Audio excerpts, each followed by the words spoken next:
सिंहासन बत्तीसी की 24वीं कहानी करुणावती पुतली की कथा। सिंहासन पर बैठने के लिए राजा भोज ने जैसे ही अपना कदम आगे बढ़ाया, वैसे ही 24वीं पुतली करुणावती ने उन्हें रोक दिया। 24वीं पुतली ने कहा कि यह सिंहासन तुम्हारे लिए नहीं है। पहले मैं तुम्हें राजा विक्रमादित्य के गुण व कौशल से जुड़ी एक कहानी सुनाती हूँ। उसके बाद तय करना कि आप इस सिंहासन पर बैठने योग्य हैं या नहीं। 24वीं पुतली ने कहा। राजा विक्रमादित्य अक्सर अपनी प्रजा का हालचाल जानने के लिए रात में रूप बदलकर राज्य भर में घूमा करते थे। राज्य के चोर डाकू भी जानते थे कि महाराज भेष बदलकर घूमते हैं, इसलिए वो अपराध करने से घबराते थे। राजा विक्रमादित्य भी चाहते थे कि उनके राज्य से अपराध पूरी तरह से खत्म हो जाए और उनकी प्रजा रात को चैन से सो सके। इसी प्रकार एक रात महाराज भेष बदलकर अपने राज्य में घूम रहे थे। चलते चलते उन्हें एक भवन के बाहर रस्सी लटकी हुई नजर आई। उन्होंने सोचा कि जरूर कोई चोर इस रस्सी से लटकर ऊपर गया, इसलिए वो भी रस्सी के सहारे ऊपर पहुंच गए। उन्होंने अपनी तलवार भी निकाल ली और चोरों को तलाशने लगे, लेकिन तभी किसी महिला की धीमी आवाज सुनाई दी। उन्हें लगा कि यह महिला ही चायर है। यह सोचकर वो कमरे की दीवार से सटकर खड़े हो गए। उन्होंने सुना कि महिला किसी से साथ वाले कमरे में जाकर किसी की हत्या करने को कह रही है। महिला कह रही थी कि उस आदमी की हत्या किए बिना किसी और के साथ उसका संबंध बनाना मुश्किल है। इसके बाद महाराज को एक पुरुष की आवाज सुनाई दी। पुरुष बोल रहा था कि वह लुटेरा जरूर है, लेकिन किसी निर्दोष व्यक्ति की जान नहीं ले सकता। उसने महिला से कहा कि उसके पास बहुत धन है, वो दोनों दूर कहीं जाकर सुखी से अपना जीवन काट सकते हैं। इस पर महिला बोली कि तुम 2 दिन बाद आना, क्योंकि उसे सारा धन इकट्ठा करने में 1 दिन लगेगा।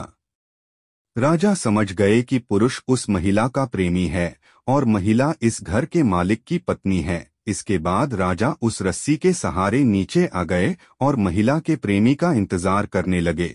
थोड़ी देर बाद जैसे महिला का प्रेमी रस्सी पकड़कर नीचे आया तो राजा ने उसकी गर्दन पर अपनी तलवार रख दी और उसे अपना परिचय दिया। महाराज को सामने देखकर आदमी डर गया, लेकिन राजा विक्रमादित्य ने उसे वादा किया कि अगर वो सच बताएगा तो वो उसे मृत्युदंड नहीं देंगे। इसके बाद उसने अपनी कहानी महाराज को बताई। मैं बचपन से ही उस महिला से प्यार करता हूँ और शादी भी करना चाहता था। मेरे पिता बहुत बड़े व्यापारी थे, जिस कारण मेरे पास काफी धन था। फिर एक दिन समुद्री डाकुओं ने मेरे पिताजी का कीमती सामान से भरा जहाज लूट लिया, जिस कारण हम कंगाल हो गए और मेरे सारे सपने चकनाचूर हो गए। इससे मेरे पिताजी इतने दुखी हुए कि उनकी मौत हो गई। इसके बाद मैंने समुद्री डाकुओं से बदला लेने का निर्णय लिया। कई सालों तक इधर उधर धक्के खाने के बाद आखिरकार एक दिन मुझे उनका पता चल ही गया। किसी तरह से मैं उनके गुट में शामिल हुआ और उनका विश्वास जीत लिया। अब जब भी मुझे मौका मिलता मैं गुट के किसी न किसी सदस्य की हत्या कर देता। इस तरह से मैंने पूरे दल को खत्म कर दिया और उन्होंने लूट से जो पैसा इकट्ठा किया था वह लेकर वापस घर लौट आया।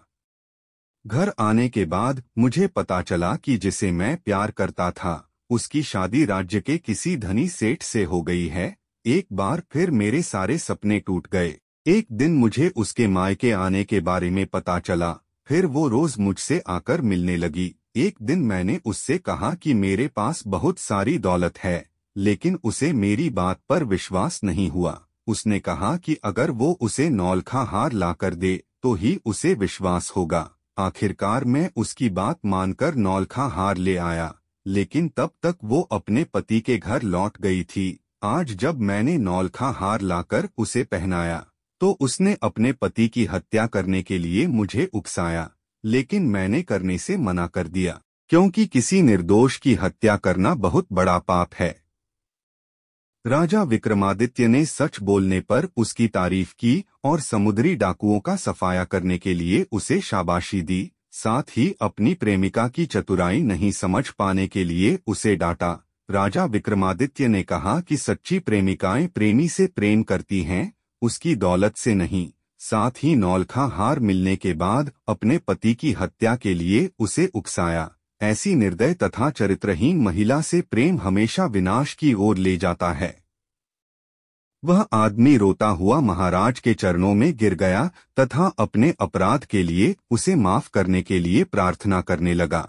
राजा ने भी उसे मृत्युदंड नहीं दिया और उसकी वीरता और सच्चाई के लिए ढेरों पुरस्कार दिए।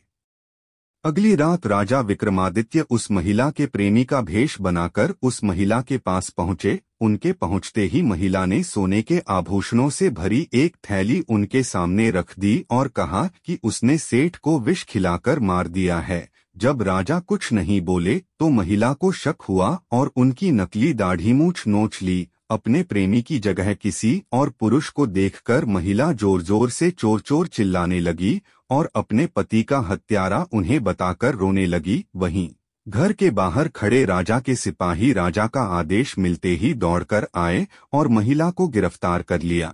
अपने सामने राजा विक्रमादित्य को देखकर महिला के हाश उड़ गए और उसने झट से विष पीकर अपनी जान दे दी।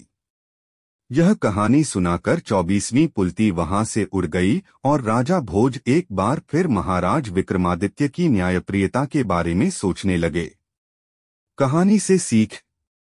लालच करने वालों के साथ कभी अच्छा नहीं होता, उन्हें एक न एक दिन इसका परिणाम भुगतना ही पड़ता है। जैसे इस कहानी में पैसों के लिए अपने पति की हत्या करने वाली महिला के साथ हुआ। आगे की कहानी दूसरी वीडियो में देखेंगे। ऐसी ही मजेदार वीडियो देखने के लिए हमारे चैनल को सब्सक्राइब करें।